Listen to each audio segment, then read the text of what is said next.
Saat keluarga itu berkumpul dengan bahagia untuk berfoto, seorang anak laki-laki kulit hitam duduk diam di belakang fotografer.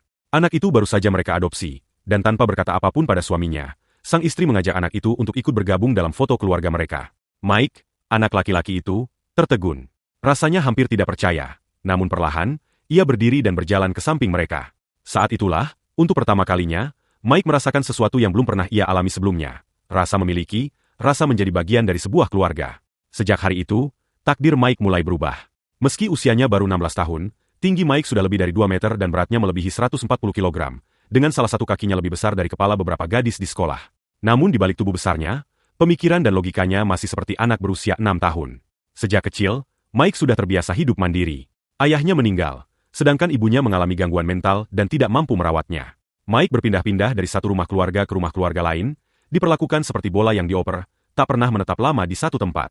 Dalam beberapa tahun saja, Mike sudah pindah sekolah 11 kali dan tinggal di 8 rumah asuh berbeda, namun tak satu pun benar-benar menganggapnya sebagai keluarga. Suatu malam, Mike kembali mendengar pertengkaran antara orang tua asuhnya tentang dirinya. Seperti biasa, Mike tahu apa artinya, sudah waktunya untuk pergi. Mike pun pergi ke gym, mencari sudut sepi untuk bersembunyi. Setelah pertandingan selesai, penonton biasanya meninggalkan sisa popcorn dan soda. Itulah yang Mike jadikan makan malam. Ia membantu memunguti sampah dan membersihkan tempat, berusaha agar tidak terlihat. Malamnya, ia pergi ke laundry mart untuk mencuci pakaiannya dengan air keran gratis, bahkan tanpa sabun. Hari demi hari, Mike menjalani hidupnya sendirian, dan mungkin akan terus seperti itu, kalau saja keluarga Tweety tidak muncul. Saat itu, Tuan Tweety menurunkan kaca jendela mobil dan bertanya kemana Mike akan pergi. Mike menjawab bahwa ia ingin ke gym, padahal sebenarnya gym itu sudah tutup sejak lama. Mike berbohong, karena kenyataannya, ia tidak punya tempat untuk dituju. Nyonya Tweety, yang menyadari hal itu, tidak tega membiarkan Mike sendirian, lalu mengajaknya masuk ke dalam mobil.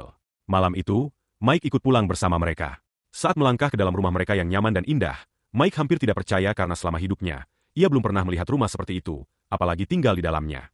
Karena semuanya terjadi begitu cepat, keluarga Tweety belum sempat menyiapkan kamar untuknya, sehingga malam itu Mike tidur di sofa. Nyonya Tweety sempat berkata bahwa jika Mike membutuhkan sesuatu, ia bisa naik ke lantai atas untuk memanggil mereka. Namun setelah mengatakannya, ia terdiam sejenak, ragu, dan sempat berpikir, apakah anak ini berbahaya? Apakah ia akan mencuri sesuatu?